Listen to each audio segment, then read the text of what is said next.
The two of them faced each other in an uneasy silence.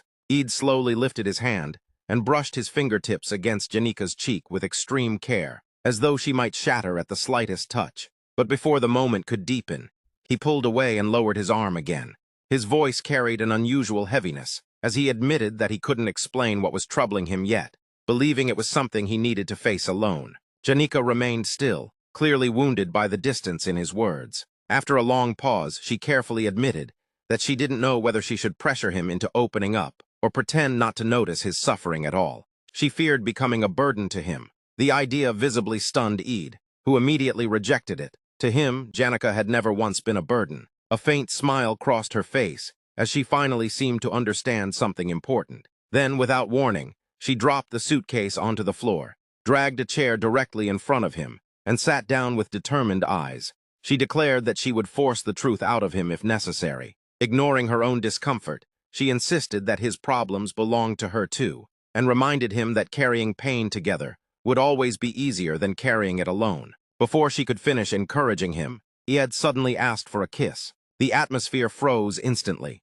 Janica's face turned bright red, and shock completely overtook her. The crackling fire became the only sound in the room, as Eid finally began revealing everything he had been hiding. His words fell slowly into the silence, while Janica listened carefully, gripping her knees tightly. After hearing the full story, she sighed and wondered why Marilda would place such thoughts into his mind. Turning away slightly, she admitted it was natural for him to struggle with those emotions, especially considering everything they had already experienced together. Embarrassment quickly overtook her when she realized what she had implied, and she hurriedly asked what exactly Marilda had told him. Aid paused before quietly confessing that he had always understood Janica's feelings for him. Pretending otherwise would have been impossible. Janica reacted awkwardly, trying to brush the confession aside by acting casual and insisting it was obvious they cared for each other. She attempted to downplay the seriousness of the conversation, but Eid interrupted with an apology. Lowering his head, he explained that survival had always been the center of his life.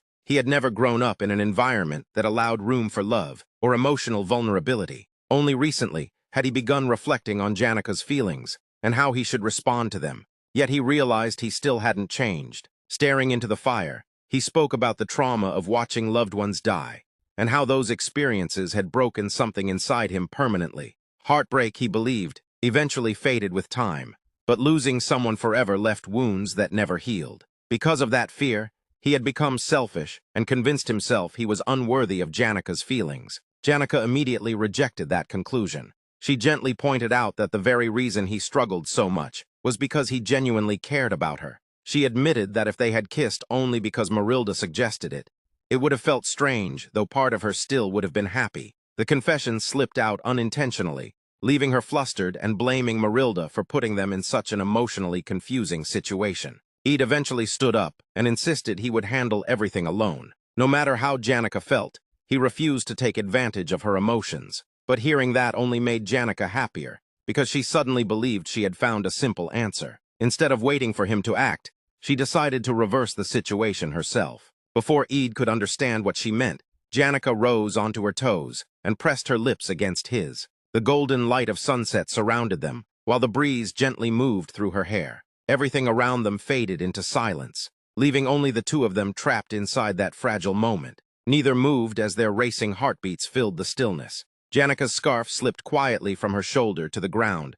while the kiss slowly came to an end. They stared at each other with burning cheeks, overwhelmed by emotions too complicated to describe. Even the faint crackle of the dying fire sounded loud in the silence. Eid awkwardly tried to say something, but Janica could no longer endure the embarrassment. She immediately spun around and rushed into the cabin, rambling about exhaustion from the boat trip before slamming the door shut behind her. Eid remained outside beside the fading campfire, staring blankly at the closed door, while trying to process what had just happened. His thoughts became a tangled mess of confusion as he stood motionless, wondering what he was supposed to do now. Inside the cabin, Janica slid down against the door until she was sitting on the floor. Her hands covered her lips while her face burned red, and she stared into the darkness in complete disbelief over the fact that she had truly kissed him. The following morning arrived quietly. Sunlight filtered through the trees, while birds chirped overhead.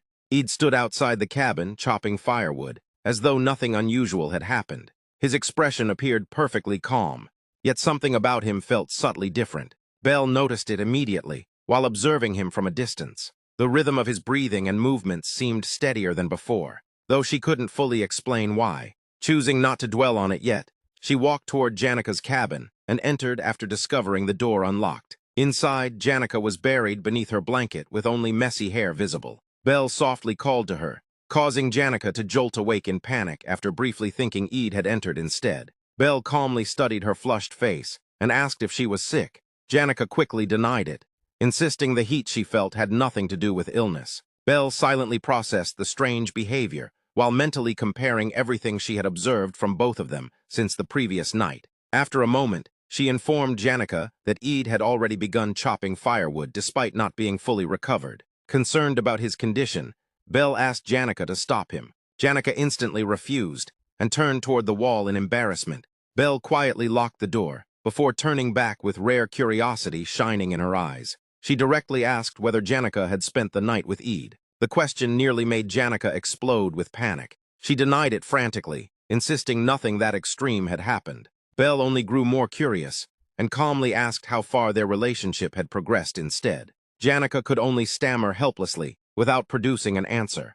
At the same time, far away in the holy capital, an emergency royal meeting was being held, inside a massive hall flooded with sunlight. The king addressed the gathering, while observing the many empty seats left behind after the Rothiller tragedy. He explained that the kingdom now needed to determine both rewards and punishments related to the incident, though the matter was far more complicated than it seemed. He outlined the conflicting opinions among the royal family. One princess believed every remaining member of the Rothiller family should be eliminated. Another argued they should lose their noble status, while Eid remained imprisoned until the investigation ended. Meanwhile, the third princess proposed delaying judgment on Eid and Tanya, while allowing the remaining officials to return. The king expressed surprise at the defense offered by his third daughter, but stated that the balance of opinion had already shifted heavily toward one conclusion. Just as he began identifying Eid Rothiller as the mastermind behind the entire incident, the atmosphere suddenly changed. In an instant, countless magical swords appeared behind every noble in the hall. The blades floated in perfect formation, each aimed precisely at a target. An overwhelming wave of magical pressure swallowed the room so completely that even seasoned nobles broke into cold sweat.